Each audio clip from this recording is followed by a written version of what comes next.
अस्सलामुअलैकुम नाज़रीन, उम्मीद है आप सब खैरियत से होंगे। आज की जो हमारी वीडियो है वो बहुत ही अहम टॉपिक के बारे में है, एक अहम मसले के बारे में है जो कि हम देखते हैं कि बहुत कॉमन है और बहुत ज़्यादा लोगों में हमें ये देखने को मिलता है। तो आज जो है हम शैटिका के बारे में बात करेंगे, शैटिक नर्व की पेन के बारे में बात करेंगे। और अक्सर हम देखते हैं कि लोग भी कंप्लेन करते हैं कि उनकी कमर में बहुत ज़्यादा दर्द है और उनकी जो वो दर्द है वो उनकी कमर से उनकी टांगों तक जा रही है और उनकी थाइज़ में बहुत ज़्यादा पेन है। तो आज हम शैटिका के बारे में बात करेंगे और हम आपको बताएंगे कि इसके साइंस एंड सिम्टम्स क्या क्या होते हैं, हम इसको कैसे ट्रीट कर सकते हैं और ऐसे क्या वजूहात हैं जिसकी वजह से हमें ये देखने को मिलता है। तो हमारे साथ रहिएगा और हमारे चैनल को सब्सक्राइब कीजिए।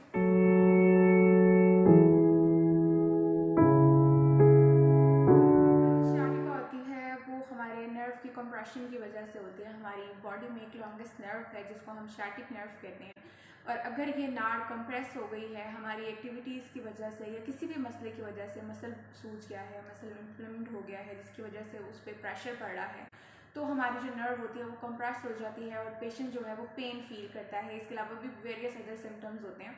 तो सबसे पहले हम अपनी वीडियो को स्टार्ट करते हैं। तो हम आगाज़ करते हैं कि हमारा जो शैटिका का पेशेंट होता है वो कैसा महसूस करता है। तो सबसे पहले तो उसको पेन फील होती है, ठीक है। उससे पूछा जाता है कि आपको जो पेन है वो चुभने वाली है क्या, आपको ऐसा लगता है कि आपको मतलब बर्निंग सेंसेशंस आपको फील होती हैं। तो यस, ही सेज यस कि उसको ऐसे मतलब फील होता है, उसकी पेन चुभने वाली होती है, उसकी दर्द। उसके बाद हम उससे पूछते हैं कि आपको नम्बनेस है, और हमें देखने को भी मिलता है टांगों की बैक होती है या उसकी जो थाइस की बैक होती है वहाँ पर हमें नमनेस देखने को मिलती है और वीकनेस बहुत ज़्यादा पेशेंट को फील होती है। इसके अलावा हमें देखते हैं कि बहुत रेयर होता है ऐसा कि उनकी जो दोनों टांगे हैं उधर पेन हो, क्योंकि जो शैटिक नर्व के पेशेंट्स होते हैं उनके अंदर एक साइड की जो टांग होती है वो इफेक्टेड होती है। ज़रूरी नहीं कि उसकी दोनों टांगों में हो, लेकिन वो उसकी डिपेंड करता है उसकी सिवेरिटी पे। और मैंने कहा कि बहुत रेयर होता है कि उसकी दोनों टांगों में सिम्टम्स हमें देखने को मिले। इसके अलावा अगर हम देखते हैं कि अगर हमारे पास शैटिका के जो पेशेंट्स हैं हमने उनको ट्रीट नहीं किया तो उनके जो सिम्टम्स होते हैं वो वर्स हो जाते हैं। हमें न्यूरोलॉजिकल डिसऑर्डर्स देखने को मिलते हैं। इसके अलावा हमें देखते हैं कि सेक्चुअल डिस्फंक्शंस हो जाते हैं, उनकी जो सेक्चुअल एबिलिटी होती है वो लॉस हो जाती है, उनका जो ब्लेडर होता है वो काम करना छोड़ देता है। ये हम सीरियस कंडीशंस की बात कर रहे हैं अगर हम उसको ट्रीट नहीं करते हैं। इसके अलावा हम सिम्टम देखते हैं तो पोस्चर उनके बारे में, जो हमारी बॉडी का एक पूरा पोस्चर है, हम कैसे खड़े हैं, हम कैसे बैठे हैं, हम कैसे लेटे हैं, ये भी इफेक्ट हो जाता है। और जब पेशेंट खड़ा करने अपने आप को करने की कोशिश कर रहा होता है, बैठने की कोशिश कर रहा होता है, तो उसको पेन बहुत ज़्यादा होती है, ठीक है, उससे खड़ा हुआ नहीं जाता। और पेन रिलीफ कब होती है, जब वो चलता है, जब वो भागता है। भागते तो वैसे मतलब बहुत कम चांसेस में है। तो अगर तो पेशेंट भाग रहा है या वो अगर होल्ड थेरेपी कर रहा है, उसने टकोर कर ली है, तो उसकी जो पेन है वो फॉर अ टाइम जो है वो रुक जाती है। लेकिन मैंने आपको बताया कि अगर हम इसको ट्रीट नहीं करते हैं तो हमारे जो साइंस एंड सिम्टम्स होते हैं वो बहुत सिवियर किस्म के हो जाते हैं, हमें बहुत ज़्यादा पेशेंट के अंदर डिफ़िकल्टीज देखने को मिलती हैं। फिर हमारे पास शैटिक नर्व की पेन होती है, जो हमारे पास शैटिका होता है वो हमारी अंडरलाइंग मेडिकल डिजीज़ की वजह से भी होता है। एक पेशेंट है, उसको डिजेनरेटिव डिसऑर्डर्स हैं, उसकी स्पाइन में मसला है, उसको स्कोलियोसिस है, उसकी जो स्पाइन है वो लैटरली टिल्ट कर गई है, साइड पे मूव कर गई है, उसके जो वर्टिब्रल कॉलम है उनके अंदर मसला आ गया है। इसके अलावा उसकी जो डिस्क है वो हर्निएट हो गई है, उसके अंदर जो मटेरियल है वो बाहर निकल गया है। तो भी हम देखते हैं कि हमारे पास शैटिका की पेन कंप्लेन करते हैं पेशेंट, ठीक है। तो अब हम बात करते हैं कि हमें क्या क्या साइंस एंड सिम्टम्स देखने को मिलते हैं। वैसे तो मैं आपको बता चुकी हूँ कि हमें पेन, नमनेस, वीकनेस ये सब देखने को मिलता है, लेकिन इसके अलावा क्या क्या सिम्टम्स है जो कि पेशेंट कंप्लेन करता है कि उसको ये वजूहात हैं। और उसके बाद हम बात करेंगे कि इसको कॉज क्या चीज़ें कर रहे हैं और इसको हम कैसे मेडिकली ट्रीट कर सकते हैं। साइंस एंड सिम्टम्स के बारे में हम बात करते हैं तो हम देखते हैं कि वीकनेस उसको किस तरह होती है पेशेंट को। उसको अपनी टांगें और अपने पाँव जो होते हैं वो बहुत भारी महसूस होते हैं, वो पाँव अपने लिफ्ट नहीं कर सकता, ठीक है। और उसको ऐसा लगता है कि जैसे उसके जो बॉडी पार्ट्स हैं, जो लोअर लिम्ब है उसका वो बहुत हैवी हो गया। और हम सिवेरिटी पे देखते हैं कि पेशेंट को कौन सी टाइप का शैटिका है, और डिफरेंट टाइप्स होती है हमारे पास शैटिक में पेन की। और फर्स्ट हम बात करते हैं अपनी एक्यूट शैटिका की। एक्यूट शैटिका में क्या होता है कि दर्द हो रही है लेकिन वो 4 से 8 महीने का ड्यूरेशन होता है, सेल्फ मैनेज करते हैं हम उसको और कोई मेडिकल ट्रीटमेंट उसको रिक्वायर्ड नहीं होता, ठीक है। पेन होती है। इसके अलावा हम देखते हैं कि अगर जो पेन है उसकी जो साइंस एंड सिम्टम्स हैं वो 4 से 8 महीने के बाद भी कंटिन्यू है, तो वो हम उसको कैरेक्टराइज करते हैं एज क्रोनिक स्ciatica। और वो क्यों हो रहा है? डिजनरेशन की वजह से। उसके बाद हम देखते हैं हमारे पास जो थर्ड टाइप आ जाती है वो हमारे पास होती है अल्टरनेटिंग sciatica। अल्टरनेटिंग sciatica में क्या होता है कि जो मरीज है उसको जो दर्द होती है वो दोनों टांगों में अल्टरनेटिवली होती है। मसलन कि अगर उसको सीधी टांग में दर्द है तो थोड़ी देर बाद उसको लेफ्ट टांग में दर्द शुरू हो जाती है, ठीक है, तो अल्टरनेटिंगली होती है। और ये भी हमारे पास डिजनरेशन की वजह से होती है। उसकी जो डिस्क है वो डिजनरेट हो गई है, उसके जोड़ में कोई मसला आ गया है।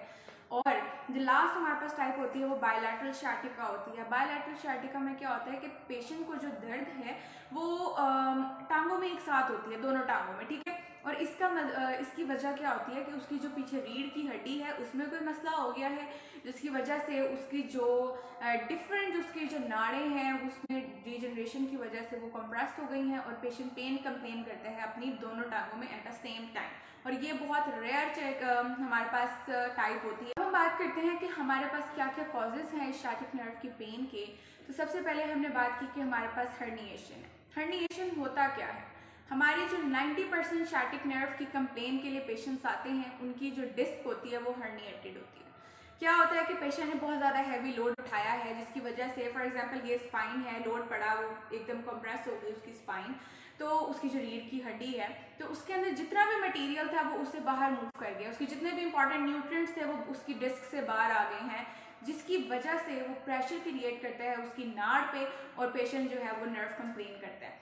इसके अलावा हम देखते हैं कि हमारे पास डीजनरेशन हो रही है, उसके टिश्यू डीजनरेट कर गए हैं। क्यों? क्योंकि एज के साथ साथ जो है वो बॉडी के अंदर वेरियस चेंजेस आती हैं, बोन्स होती हैं वो कमज़ोर होना शुरू हो जाती हैं, बॉडी के जो सेल्स होते हैं वो डिस्ट्रॉय होना शुरू हो जाते हैं। सेल्स और बोन फॉर्मिंग सेल्स से क्या मुराद है कि हमारी बोन को कुछ सेल्स बना रहे होते हैं और कुछ सेल उनको खा रहे होते हैं। तो एज के साथ साथ जो खाने वाले सेल्स होते हैं, जो उनको ख़त्म करने वाले सेल्स होते हैं वो बढ़ जाते हैं और बोन जो होती है वो कमज़ोर होना शुरू हो जाती है। हमने अपनी हेल्थ को मेंटेन नहीं किया तो भी हम देखते हैं कि पेशेंट को दर्द होती है, उसकी नाड़ जो होती है वो कंप्रेस हो जाती है। इसके अलावा उसका मसल सूज क्या है, हैवी एक्टिविटी करने की वजह से, ज़्यादा भाग दौड़ करने की वजह से, कोई एथलीट है उसके अंदर भी हम देखते हैं कि हमारे पास sciatic नर्व की पेन हो रही है। फर्दर हम बात करते हैं कि अगर पेशेंट को ऐसे साइंस एंड सिम्टम्स देखने को मिलते हैं तो इसके बजाय कि उसके जो साइंस एंड सिम्टम्स हैं वो सिवियर हो जाएं, पेशेंट को चाहिए कि वो डॉक्टर से अपने सिम्टम्स के बारे में रिव्यू करें, उनको बताएं। हमारे पास कुछ रिस्क फैक्टर्स होते हैं। सबसे पहले कोई स्मोकर है उसके अंदर हमें ये देखने को मिलता है, और जो मोटे लोग होते हैं उनके अंदर तो खास तौर में हमें देखने को मिलता है, क्योंकि जब वो खड़े होते हैं या जब वो बैठे होते हैं ना तो उनके जो वेट होता है वो उनकी लंबर स्पाइन पे पड़ा होता है, उनकी बैक पे पड़ा होता है, लो बैक पे। और जितना मोटा बंदा होगा उतना ज़्यादा प्रेशर पड़ेगा, उतनी जल्दी उनकी नर्व जो होगी वो कंप्रेस होगी और पेशेंट जो है वो पेन कंप्लेन करता है। इसके अलावा हम देखते हैं कि हमारे पास वाइटामिन की डेफिशिएंसी हो गई है। सेडेंटरी लाइफस्टाइल के लोग जो है वो कोई काम नहीं कर रहे हैं, सारा दिन बैठे रहते हैं, वो अपने आप को किसी भी फिजिकल एक्टिविटी में इन्वॉल्व नहीं रखते हैं। तो ये हमारे पास कुछ रिस्क फैक्टर्स हैं जो कि हमारे पास sciatic नर्व की पेन कॉज करते हैं। अब ये जो रिस्क फैक्टर्स हैं ये अकेले ही हमारे पास पेन की बायस नहीं बनते हैं, ये इंडिविजुअल की एज पर डिपेंड करते हैं, उसकी हेल्थ पर डिपेंड करते हैं। और इसमें हम बात करते हैं कि हम इसको ट्रीट कैसे करते हैं, तो हमने कहा कि हम इसको सर्जिकली भी ट्रीट करते हैं, नॉन सर्जिकली भी ट्रीट करते हैं, डिपेंड करते हैं कि पेशेंट को कौन सी टाइप का sciatic है। तो जो हमारे पास नॉन सर्जिकल ट्रीटमेंट्स हैं उसमें हमारे पास इंजेक्शंस आ जाते हैं, मेडिकेशंस आ जाते हैं और फिजिकल थेरेपीज आ जाती हैं।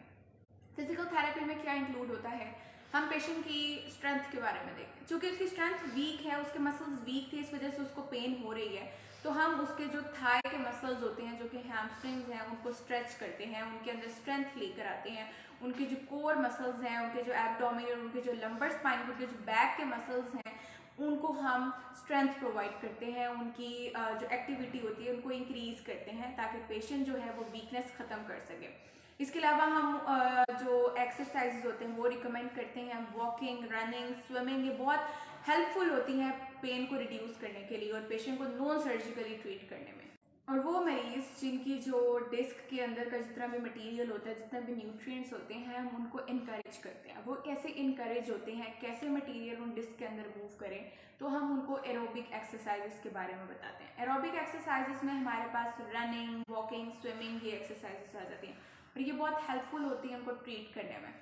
इसके अलावा हमारे पास जो सर्जिकल ट्रीटमेंट है, हम मसल को रिप्लेस करते हैं क्योंकि उसका जो पीरिफॉर्मिस मसल है जो कि हमारी बैक से स्टार्ट होकर हमारी हिप बोन तक जा रहा होता है, उसको हम रिप्लेस कर देते हैं। इसके अलावा वेरियस सर्जरीज होती हैं और हम सर्जिकली भी इसको ट्रीट कर सकते हैं और नॉन सर्जिकली भी ट्रीट कर सकते हैं। बेटर यही है कि हम एक्सरसाइजेस के थ्रू इसको ट्रीट कर लें ताकि पेशेंट को फर्दर किसी कॉम्प्लिकेशंस का सामना ना करना पड़े। और अगर एक्सरसाइजेस से या 4 to 6 मंथ में सेल्फ मैनेजमेंट से नहीं हो रहा तो हमें सर्जरी रिक्वायर्ड होती है।